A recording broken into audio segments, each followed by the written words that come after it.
Hi, I am Elohim. This is me clarifying some ideas about my book Manifestation Magic. Available everywhere. Um, I have DMs in all social media, all the platforms, doing the same questions over and over. So I think that is very clear in the book. Just let me expand the content that it has there, because in the books, we need to contain some ideas and put in a very, very small way. Um, how we design the money rituals and about gods and goddesses in the book. So the first part, how to create money rituals, a perfect money ritual. Um, if you are in the half of the book, or if you are very advanced in the book, you will notice that I try to create a whole mindset, a preparation, because we grow up reading books that are just going to the spell, going to the spell. This is the spell for this, but you don't know who designed the spell, how work the spell, why will work the spell. It's not many books who really, where really the author take the time to explain to you, oh, this is going to work because we are doing this or we are doing that. And I believe in magic like a science. All my spells in all my books are really made in a form of an equation. I take my wall and they write all the formula, and I need that all the elements are in there. If I if someone comes to tell me, oh, this spell is not working for this reason, I try to see. I don't try to just, oh, maybe it's the energy, oh, maybe it's you, or maybe it's the destiny, or maybe it's the fate. These pretty partly terrible excuses. I like to see which is the number in the formula that you are not putting in the equation. That's what I try to do.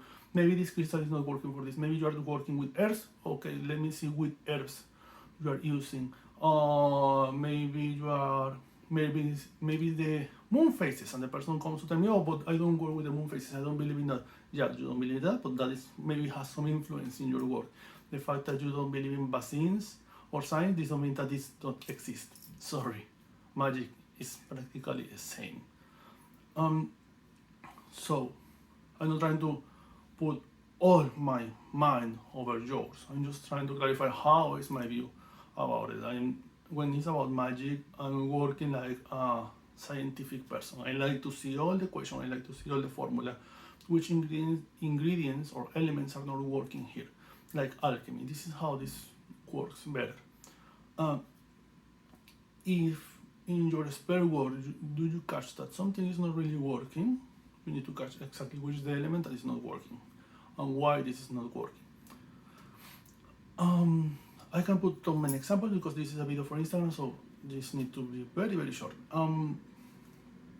But for example, you want to design from zero a perfect money spell that are the 8 playing moves, pass, go out, bye people.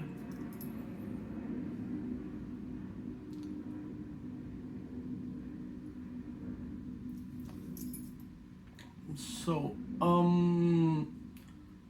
when you are designing the spell work, you need to catch, first of all, with which kind of energy you feel more comfortable.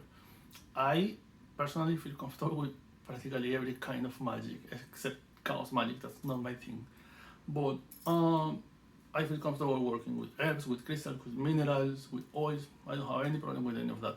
But some people prefer just work with crystals. That's perfectly okay. Some people prefer just to work with herbs or with flowers. That's perfectly nice.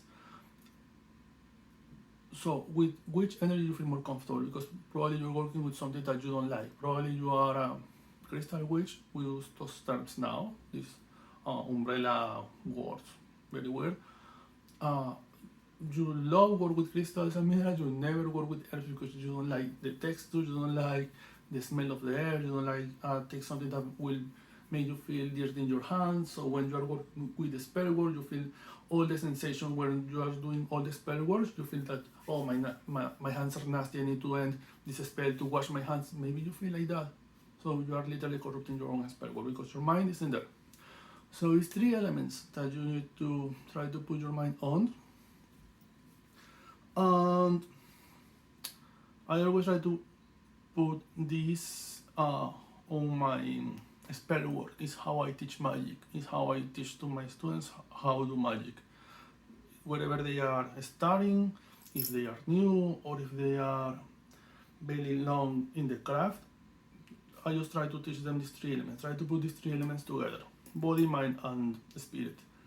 Your body, mind, and spirit. These three bodies that you have: the physical body, your mental body, your spiritual body. This divided at the same time 8, 9, and 7 different bodies. But that's very deep on magic. That's very deep metaphysics. We are not going there. In these three different bodies, you have three different works to do: attention, intention, and action. Your mind, body, your mind, focus entirely in the attention. It's where you put your attention. It's the things that I thought, what I'm thinking on that, what I believe on that. Is why I'm thinking I'm doing this spell work. That is where you focus your mind energy. Your spirit, this is your intention. Your intention is your spirit, your feeling, how I'm feeling in this ritual. Which is the feeling that I'm looking for through this ritual? Which is the feeling that I want to have in the end of the ritual when this results?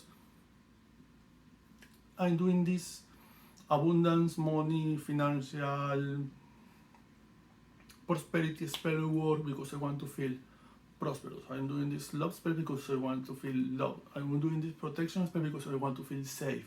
I'm doing this friendship spell because I want to feel in community, in group. I want to feel safe with my tribe. That's the feeling. That's where you put your intention. Your body is your actions. So attention, intention, action, mind, spirit, and bodies. You need to try to align all of this at the same time. This is the first rule. When you are doing the spell work, and I see this many times, it's people in the kitchen doing something with the candles or doing something with an amulet. They are trying to follow the rules. They are reading the spell work very well, but they are speaking with the person in the side. Oh, you know that this situation is happening with the neighbor, or you know that this situation is happening in my world, or you know this situation is happening with my sister or my wife. They are speaking about all of these things where they are doing the spell work. So their action is here, but the mind is in another place, totally in another place. That happens. So if you are disaligned, your spirit is trying to divide between both things. So your intention is, I'm trying to do the spell work because I'm looking results for this, but also your intention at the same time is, I'm trying to communicate this gossip to you, and I want you give me your attention or your answer about this situation. So you are divided at the same time. You are not doing really the spell work, and that happens many times. So that's to start. It's pretty easy. It's pretty easy acknowledgement. It's attention, intention, and action, where I put my focus, where I put my attention. I'm doing my spell work in that direction, yeah, but you need to be focused in that direction, not there. Your spell work goes in that direction, so don't focus in the gossip, don't focus in the smartphone, don't focus in the conversation with the person besides to you. Don't do that, because you are ruining your time. You are just wasting your time. That's the first rule. The second is, like I said before, but this is the second, with which kind of energy I feel more comfortable, with earth, with crystals, with plants, with oils, just working with candles, just doing prayers. So you need to pay attention to that, because if you feel very comfortable working with earth or working with crystals, and you're doing something that is pretty different or maybe disgusting or uncomfortable for you, probably your attention and your intention is totally there. So you need to pay a lot of attention to that. And the third thing is trying to understand exactly how the spell work really works, which is the base of the spell work. It's not just who designed the spell work, because, oh, I tried this spell work from this book, don't resolve, so maybe the book is wrong, maybe the author don't know. Because we are programmed. We have this program from when we are very child to look always who to blame, because every time that we do something, being a child, or fathers come, who made this mistake? Who made this in home? So we assume that we need to always look to someone who blame. That happens, correct? Magic is the same, it's not different. Try to don't see magic like something supernatural, because it's not. Magic is in the air and you're breathing. This means that you have a lot of magic inside of you in this moment. Magic is in your thoughts, in your intentions, in your feelings, around you, in the earth, in the fire, in every possible element. It's energy, it's light, it's darkness, it's dark matter, it's stardust, it's gravity. All of this has different kinds of energy. And when you're working with magic, what you are really doing is trying to understand how this really works from a metaphysical way, not in a physical way. So you need to try to catch how this makes you feel, which is the energy that I'm working here. I'm working on ceremonial magic, but I have experience on ceremonial magic. I really know what these symbols mean because maybe some of these symbols, the cruise, I think that cruise is the same in English. The cruise is very related with Christianism, and yes, probably a lot of pagans and heathens will come and say, yeah, but this has a different background from blah blah blah blah, blah religion. But worldwide, this is well known like a Catholic or Christian symbol, correct?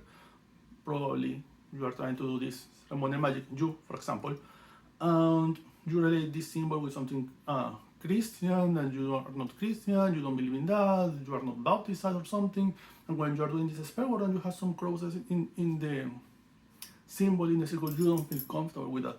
You are trying to doing all the spell casting, but at the same time you are very, this go to work because this symbol here, I don't know what this means. I mean, this is bad, this go to work, the energy. That things happens in our minds over and over. I'm assuming that this happens in our minds over and over because not just happens in mine. Also, when I am with a group of people doing some kind of a spell work, this conversation happens. Oh, why we have this pentagram here? Why we have the pentagram inside of a circle and not out? Because some of my colleagues say, oh, we should put the pentagram without the circle to free the energy. I am against that, but it's depending on the background, the perspective, and the way how you stood and learn magic, correct? For example, I feel more comfortable always doing the circle, and I always recommend to everyone, don't care how many experience they have in magic, always do the circle. I'm not saying that you can do magic without the circle. You can do it, but just for precaution, and I always put this example that people don't like it, but it's like having sex. Go protected. You don't know. It's exactly like that. So if I go to have sex with a person who I don't know, believe me, I will be protected all the time. I'm trying to do the same thing, not just to protect myself, I'm trying to protect the other person, especially if I am with my group of people. Everyone in the place is my responsibility, and I need to feel that everyone in there is protected. So you are in my circle, you are in my coven, perfect. We go to the circle and we go to work together inside of the circle, because in that way I'm sure that I can protect you. Without that, I feel like I can put you in danger or something. I'm not saying that you can do magic with a circle. I'm just saying that I prefer and I feel more comfortable if I know that you are protected, if whatever happens. In magic, this continue being the same. It's how I feel more comfortable doing magic, because many times we are doing things that we don't know why we are doing this. Why is a pentagram in this circle? Why we have working with the moon? Because I don't like work with moon energy. That happens many times. So that's the first thing. The second one is about gods and goddesses in the book. I put a bunch of gods in the book, not trying to appropriate anything. I just put the names and a little reference because books are sold worldwide. So I want that everybody can identify with a name that they know. If you practice Santeria and you read Oshun in there, oh, here is Oshun. If you are in Europe and you read Rosmerta or Prospera in there, oh, this is the goddess with who I work. If you are in Asia, I put the name of the seven gods because I'm working with the seven gods from years. So it's essentially that. I just do the names for that. Remember, gods are manifestations of something more powerful. It's like you are a manifestation of your fathers. Physically, you are that. Gods are manifestation of the universe. They are a manifestation of something bigger than us. It's just that, so simple like that. I don't have any other excuse. So this manifestation magic is available everywhere, in audiobook, in ebook, and paperback. And if you have a favorite bookstore, go to there to find it. Bye. Stay safe, stay well, and be kind.